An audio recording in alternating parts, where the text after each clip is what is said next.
Another question that I get a lot is low desire in your partner. I get this from women and men, typically men, saying that my partner just doesn't want to have sex that often. They don't have much desire. That's a key word that I look for, is they don't really have much desire. This is an entire book I have on that issue. And if you guys just really, really are interested in this, if you guys deal with this might be an interesting book. It is written for the sex therapist or for the therapist to read, but I think you guys can get a lot out of it. A lot of it is case studies.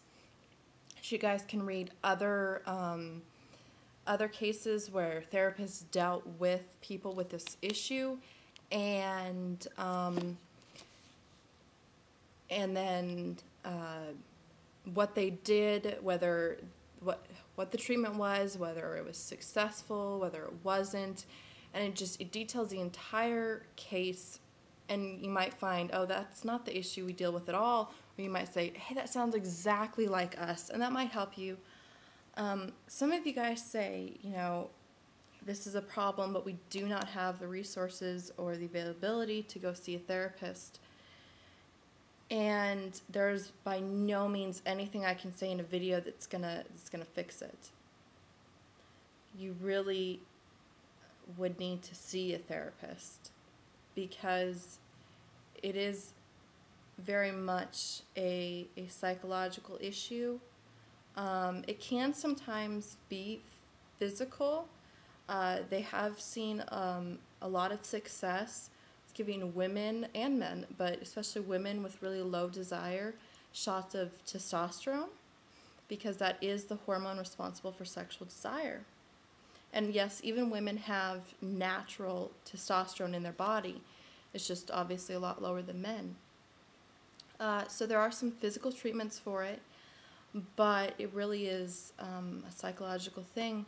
I'm going to read to you what the DSM, that's the diagnostic tool psychologists use to decide what disorder someone might have. It has a list of requirements that they have to fit or fall under before they can be listed as having that disorder. But after, even though I read this to you, there's another author I really want you to check out, and I'm going to talk to you about that after I read this. Diagnostic criteria for hypoactive, that means low, hypo is low, so low active, sexual desire disorder. And they make a very specific criteria before they give this, and there's two different things. There's low desire, and then there's aversion. Which aversion is like, you do not like sex, you do not want it, you have an aversion to it.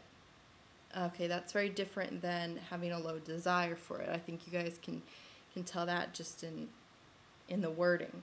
But they do get confused sometimes. So here's the criteria. A, persistently or recurrently deficient or absent sexual fantasies and desire for sexual activity. The judgment of deficiency or absence is made by the clinician, taking into account factors that affect sexual functioning, such as age and the context of the person's life. B, the disturbance causes marked distress or interpersonal difficulty. And C, the sexual dysfunction is not better accounted for by another axis 1 disorder, which is like sexual aversion.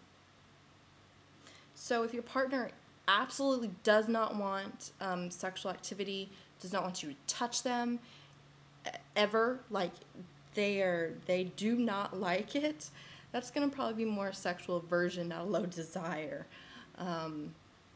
Low desire, so I just read to you low desire.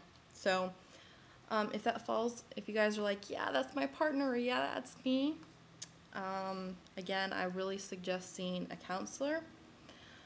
Now, there is a sex therapist who talks about non-pathological sex therapy, which means nothing's going wrong. And he points out that every couple is going to have a low desire partner, because nobody has the exact same level of desire. And so if you're gauging low desire upon less than my partner wants it, then, yeah, you guys are probably, that's a poor thing to gauge it on, I should say. Why can I not think of his name right now? I will find it and I'll put it in the description, because he's really good. He talks about it in a very interesting and enlightening way. And he talks about it in such a manner that after you listen to him or after you read him, you really can start to work on it yourself, because you're not approaching it from a clinical standpoint. You're not approaching it from a pathological or a problematic standpoint, but from, hey, this is just life, everything's going okay, but this is why this is happening.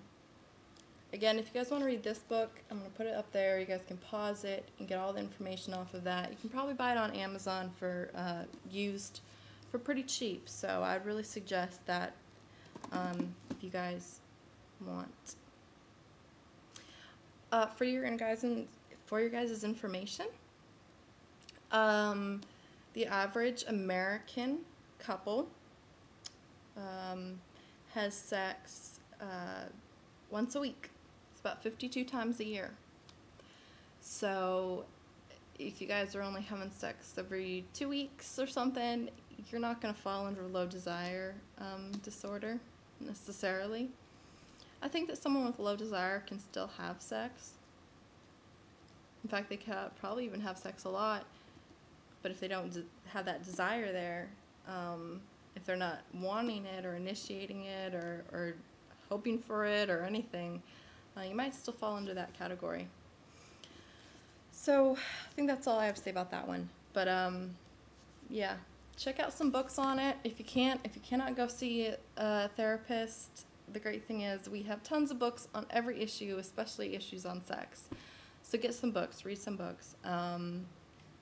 Maybe even do a couples workbook together on sex issues. You might find that your partner likes to be touched in certain ways, and that's the way they start to feel desire. So talk about it. Talk about it a lot, if you guys can. If you can't, read lots of books. I guess that's the best I can recommend. But of course, nothing can replace going and seeing an actual therapist who has been trained for years and years and has tons of experience with this. Nothing can replace that, and the benefits will be obvious. The other thing I'm going to talk about in the last couple minutes is penis size. I know in my frequently asked questions video I addressed it a little bit, but someone wrote me really helped me understand a profound issue. That's that a lot of times little boys are told, you have a penis and so you're a boy. And that's very different from if you tell a child you are a boy and that's why you have a penis. But so often we tell our little children, you have a penis, so you're a little boy, when we try and show them the difference between boys and girls. And we take that one organ and we define their gender by it. So if it's small, if it's,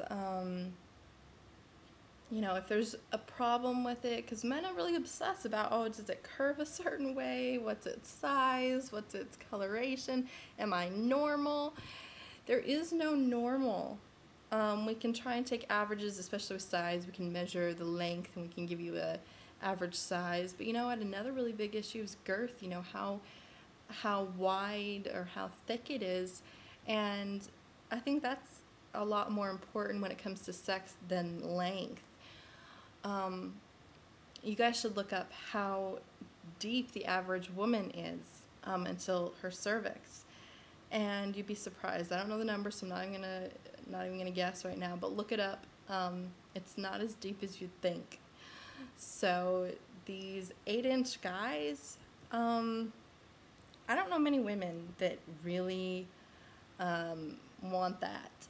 So I know a lot of you guys aren't going, well, I want to be 8 inches. It's more of dealing with like, is 4.5 inches really small, or you know, I'm only 3 inches or whatever. And I just want to, you know, I don't have an answer per se for that, because like I said, I really don't know much about the procedures that are done. I've never heard anything really good about any procedure that's done. I know there are, like in the catalogs I get sometimes, there are they're typically latex, but they're things you can put on the end of your penis to lengthen it, and it physically lengthens it. But that's going to really take away your sensation as a man, because it's going to cover the head of your penis. So I really don't know if that's the answer either. I guess I bring it up just to say, I know I dismissed it a lot in the first frequently asked questions, because I do get a lot. And as a woman, I say, no, it doesn't matter. It's technique that matters. And yet I get asked it over and over and over again. And I think a lot of women are saying, no, that's not what matters the most. Technique matters. And yet we keep getting asked it. And so we get it. It almost becomes like, just dismiss it. But I just brought it up to say, I realize I shouldn't dismiss it. And that is a really important deal for a lot of you guys. And I respect that. But I really don't have any answers. So those are the two for this one. I'm going to go and make another video. I'll see you guys soon.